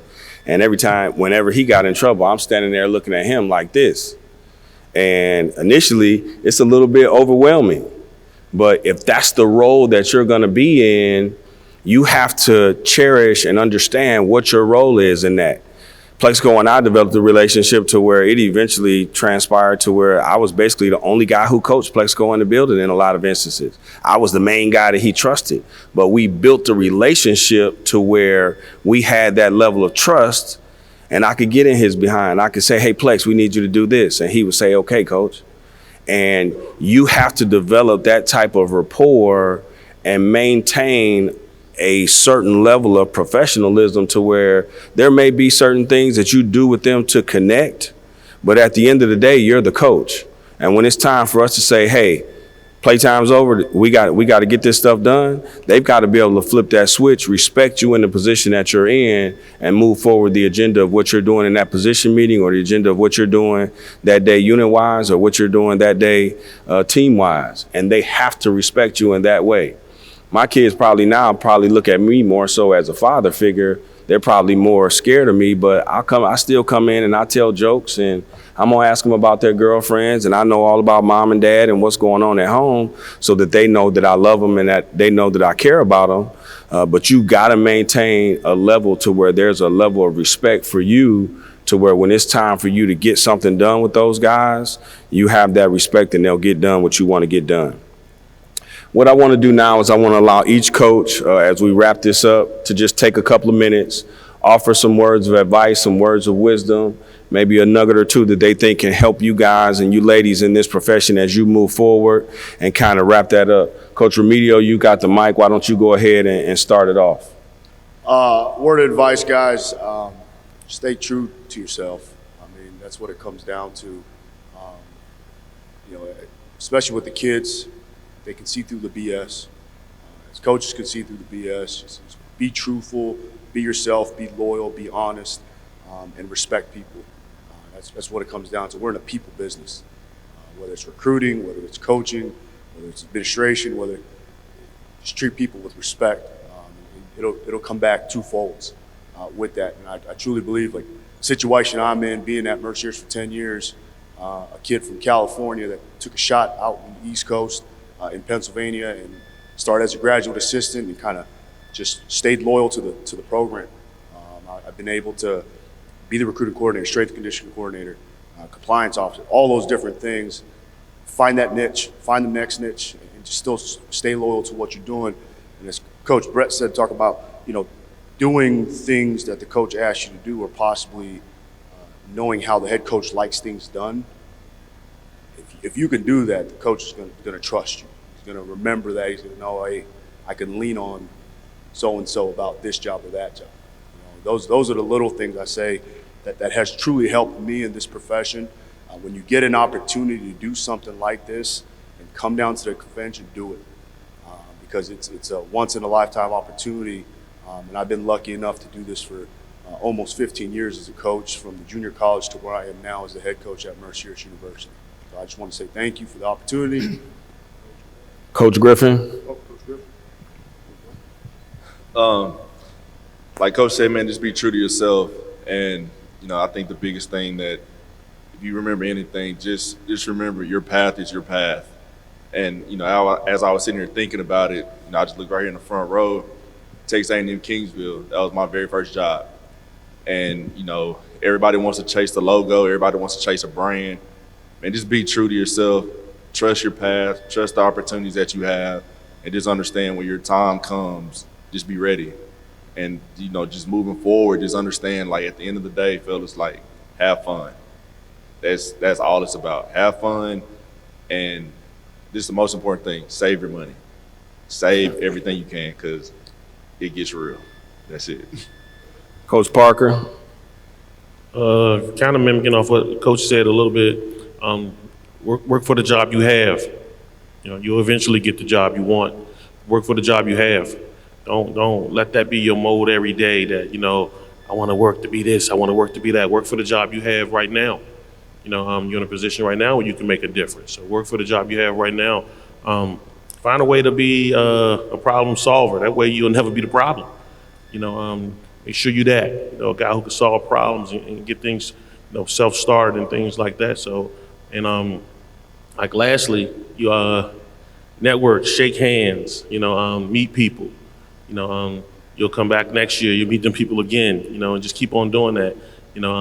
So, because again, it's going to be somebody, that you kind of rub elbows with along the way that'll give you a chance. It's not going to be somebody probably brand new. So make sure you meet as many people as you can and get to know people. Coach Lewis. Yeah, I mean, a lot of things that have already been said. One great piece of advice that I got very early on was make sure that your head, your heart, and your ass are all in the same spot. I think too often right now we, especially as a young coach, guys, I remember being a high school coach sitting in one of these deals, and Bill O'Brien was up here, and now to be on the opposite side of this and to be up here with Coach B, I mean, shoot, I sat in Coach B's office when I got done playing. He's like, you're an average player, but I think you might be a halfway decent coach. I was like, no doubt, now to be up here together is wild, but be present. Like where you are, where your feet are, make sure your head, your heart, and your ass are all there, because you'll get way too anxious, worried about the future, right? Or you start looking in the past about the glory days and different things as a player, and you worry about what you're doing. Just be present. And what can you do today to improve your craft, to add value where you're at, and to do your job that you have right now to the best of your ability? Because that's what's going to get you the next opportunity. And then when you get that opportunity, you become a full-time coach. Again, it's the same thing. Because now when you become a full-time coach and you finally feel like you got your foot in the door, your greatest resume or the greatest asset that you're going to have is the way that your kids play. I mean, numerous guys have talked up here about how they look at other players and who's leading them, right? Like your players and your film of the guys that you're leading is going to become your greatest asset for the next job. So do the job that you have really, really well. And then in a completely different area that we didn't get a chance to touch on, just in a different way, you guys are all going to get to spots where you're going to have multiple job offers and different opportunities. Make sure you align yourself with someone who prioritizes and values that it is that you value. Like family to me is a really big deal. And so I want guys in my shop that value family, and that's not just lip service. Like their own individual families are a priority, and they're going to put their family as critically as important it is to be all in with my football family and our football organization, but your own individual family better come first. And when you get married and you start growing your family, talk to your wives about the decision, and make sure you don't make a decision without consulting with your wife first, because it might be your dream job and it might be her hell. And good luck to you, all right? So just as you move and you change individually, there's other people that come along the journey with you, and make sure, you're talking to your better half and all those different things. And in the family aspect of it, because of the time demands of this job, that it's what you're looking for. So, 2 cents. Coach Bielema? Well, a lot of really good things. Coach asked me to kind of sum it up here at the end, and as I was sitting here, I think about so many things. I'm 51 years old, right? So I remember coming to this very first convention and hearing, like I said earlier, coaches talk that were like like if I could be that guy someday, right? And I remember the first time Coach Taft called me and asked me to speak at this convention, after my first or second year as a head coach. I think about the journey, right, of all the different things, and it sounds silly, like you can affect your program every day, right? So I'm a GA in 1993, and I get asked to do an airport run to go pick up a high school coach from Arrowhead, Wisconsin, named Tom Taraska. So I spent some time with him in the car. He was a guest speaker at our clinic, didn't know who it was, didn't know what Arrowhead was, and developed a relationship with him now as a head coach. The first signee, or the first commitment to the 2021 Illinois class, was a young man from Arrowhead, Wisconsin. You talk about paying it forward, right? So like the note I got from Coach Taraska when we started recruiting him and when he committed, because I sent him a note after I dropped him off at the airport, because the power of the pen, right? So you never know how things are gonna happen in your world, but you treat people the right way, the good things are going to happen. I was going to say one thing from a coaching standpoint, like all of us have been talking about your teaching ability. When I got the job, Coach Fry, like I said, I was 22, 23 years old. He said, write down some things that you believe in coaching after my first spring, right? So I made this thing, the 10 Commandments of coaching. And one of them I learned through listening to another coach in our building, coach. So everybody's going to have a room, right? You might have an O-line coach who's got 15 O-linemen in the room. Might have a wide receiver coach who's got 12 wide receivers. A running back coach might have 6 or 7. I think when you're teaching a room, it's important to coach by position, not name. Because if you got a room full of 12 kids and you say one kid's name and you coach them on that one play, everybody else in the room is just listening. They're not learning, right? So like, especially like I'm a head coach up in front of the room, I'll teach a ball carrying drill, one of those RTD drills, and I'll say, hey, ball carriers, listen to me. You know, track his feet, stay tight to the block, look for vision, right? Like hey, it's not DB, it's not a corner, it's, hey, defenders, this is how we want to break on the ball in the end zone. This is how we want to rake up and through on a high catch rather than rake down and across, right? Like, so position coach but when you need to make a point, you got a kid that's screwing up, now use his name. Hey, DJ, get your ass in line here, right? Like, now be poignant because you need that kid to learn in that exact moment. So I think as young coaches, the more you can watch other people coach and steal, we all steal, right? I was a young linebacker coach. I had that kid I was talking about earlier, Vernon Rollins. We played a lot of coverage 2 and cover 3, all zone defense back then, and my linebackers are always drifting in zone coverage. Always, they just kept drifting. All of a sudden they're back at 15 yards. I'm laying down freaking towels. I'm setting up cone drills. I'm doing all this stuff to try and teach this kid to stop drifting. I'm on a high school practice field in Fort Lauderdale, Florida. I signed a linebacker by the name of Abdul Hodge, and his linebacker coach was a guy by the name of Coach Stick. And I'm watching him coach, and he's talking to linebackers about zone coverage. He goes, hey, when you get to the top of your zone, settle down, drop your shoulders over your toes, and sink your feet. And I'm like, oh, shit, that sounds pretty good, right? So I go into fall camp, and I teach that linebacker who I couldn't get to settle in the top of zone coverage. I go, hey, when you get to the top of your zone, put your shoulders over your toes, settle your hips, and sink your feet in the ground. And he stopped drifting. So after practice, Vernon's like, Coach, that's pretty good. Where'd you come up with that? I go, I just thought of it, you know. Took it right off the high school practice field, right? Like that's one thing I'd say. And then just in closing, Coach Fry taught me this one when I was a GA, when he gave me the opportunity. He said, there's 2 types of coaches. And a couple coaches hit on this already. There's coaches that worry about their next one, or there are coaches that take care of the one they got. Because if you take care of the one you got, people will come. As a head coach, I love to hire players that become GAs, GAs that become assistants, assistants that become coordinators. People don't promote bad people. They promote people who are successful, and they trust, and they have vision. So I love former captains. In S. Lou's case, average player, but really smart, right? That's going to be a good coach. I say it all the time. There's a reason the Seahawks cut me after 6 days. I wasn't very good, right? Like, good players can sometimes be great coaches, but a lot of times it's that guy in the room that has just enough ability, but he's smart as hell, and he's detailed, right? So don't ever be that second category. Don't worry about your next one. Make people take notice of the job you got. Whatever that job is, you make it great, I promise you good things can happen. You know, and a couple coaches have said it. We say it in recruiting, don't worry about somebody else's journey.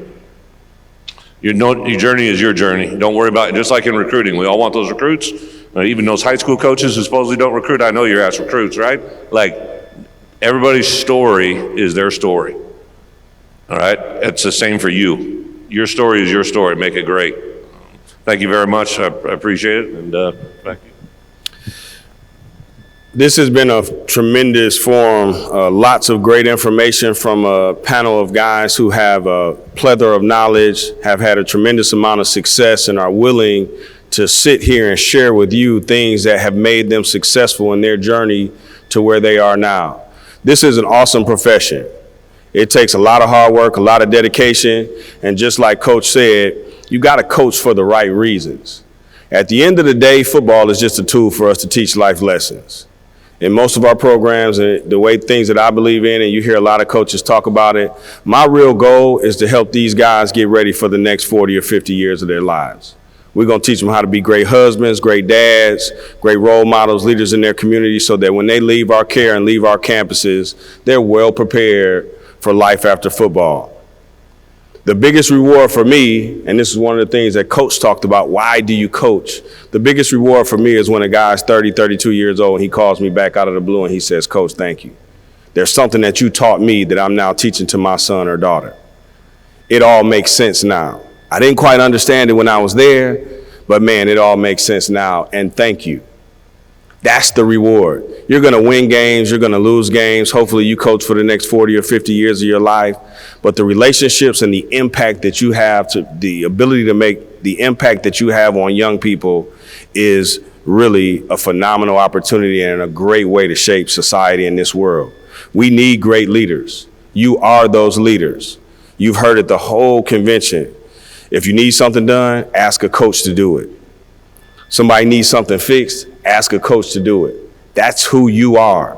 And we need you guys to chase this profession with a passion to become great and to make an impact on young people's lives.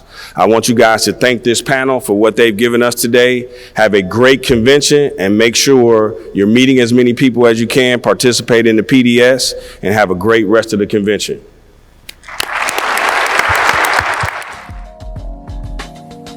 Thanks for listening to this week's episode of Inside the Headset. If you heard anything on this episode that you would like to learn more information about, head over to afcapodcast.com, where you can find every episode and all of the corresponding show notes. While you're there, take a second to rate, review, and subscribe to the podcast. If you have any questions, comments, or suggestions for the show, please let us know by sending an email to podcast@afca.com. Make sure to follow the podcast on Twitter at Inside the Headset and tag it when you share each episode. You can stay up to date with all things AFCA by following the @WeAreAFCA Twitter account. Every episode of Inside the Headset can also be found on your favorite audio streaming platforms such as Spotify, Apple Podcasts, and YouTube. If you are not currently a member of the AFCA, be sure to find us online at afca.com and apply to join over 10,000 NFL, college, and high school coaches from around the country who are striving to be the best they can be. With an AFCA membership, you gain invaluable access to the annual AFCA convention, the bi-monthly magazine, and the new and improved digital library, which contains thousands of videos and articles contributed by hundreds of current and former football coaches. You can also visit afcainsider.com to sign up for our free weekly email newsletter on the right-hand side of the screen. It comes out every Tuesday at lunch and is filled with great articles and stories written by many of the same coaches you hear on the podcast. It's geared to help you become a better coach tomorrow than you are today. Be sure to connect with me on Twitter at Coach Mario Price. And remember, the AFCA is not just an annual convention.